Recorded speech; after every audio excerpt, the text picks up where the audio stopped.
Gamit natin ang sili, luya, sibuyas, kamatis. Tigi-tigisa lang. Tapos, ito. Wala akong nabiling talbos ng kamote. Ayoko naman ng kangkong. Hindi ko alam kung saan galing yun. Ito na lang binili ko. Tapos, ito ang isda natin. Tilapia. Ayan.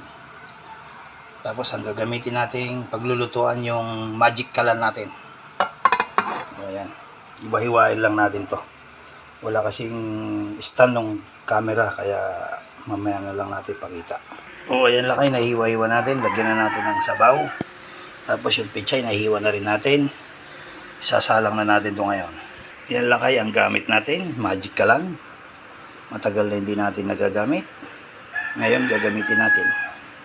Set up natin. Ayan lakay, naka-set up na. Sasalang na natin.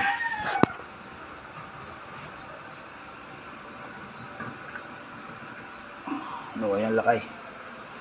Set up na yan. Maapoy na yan. Ayan lakay, kumukulo na.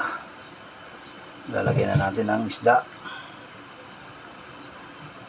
Maya-maya ng konti para maluto pa yung kamatis. Ayan lakay, makalipas ng ilang minuto, pwede na natin ilagay yung isda. Yun, para maluto na yan. Tagal-tagal na hindi tayo nakapag nito. Ayan lakay. Ayan, ilagay na natin ang isda. Takpan natin. Ayan. Ito na lakay ang secret ingredients natin. Ayan. Ayan.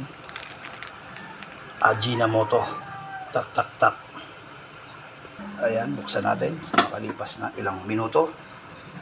Ayan, pakulo na siya. Lagay na natin ang ajinomoto natin.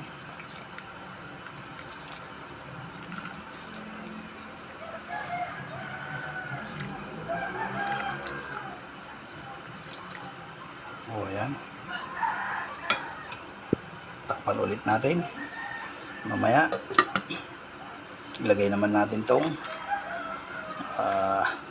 isang ingredients pa. Pagkulo. Ayan lakay. Makalipas ng ilang minuto ulit. Kumukulo na. Luto na ang ating sinigang. At ilalagay na natin ang pinaka main ingredients natin. Nor sinigang mix. Baka naman tikman muna natin, baka sobrang umaasim. Ayaw ko pa naman yung maasim na maasim.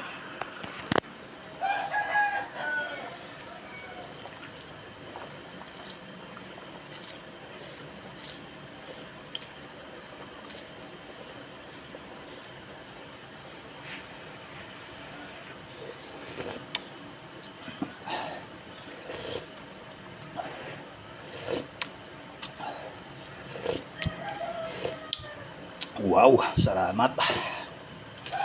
Salamat Lord. At medyo katamtama lang yung asim niya. Lagay na natin lahat. At kunti na lang pala yung pag-asim na to. Lipas ulit ng ilang minuto. Ilagay na natin tong pechay. Ayan. Tapos takpan na natin. Pag kumulo, patay na natin. Kasi yan na talaga yung pinaka-main event na. Ayan, lakay. Takpan na natin. Pag kumulo, patay na natin yan. At magsasaing na rin tayo ng kanin. Makalipas ulit ng ilang minuto. Ayan, lakay. Luto na. Finished product natin. Patay na natin. Ayan. Luto na ang ating sinigang na isda. Takpan na natin. Ayan, lakay. God bless. Ingat-ingat kayo lagi. Adjourn.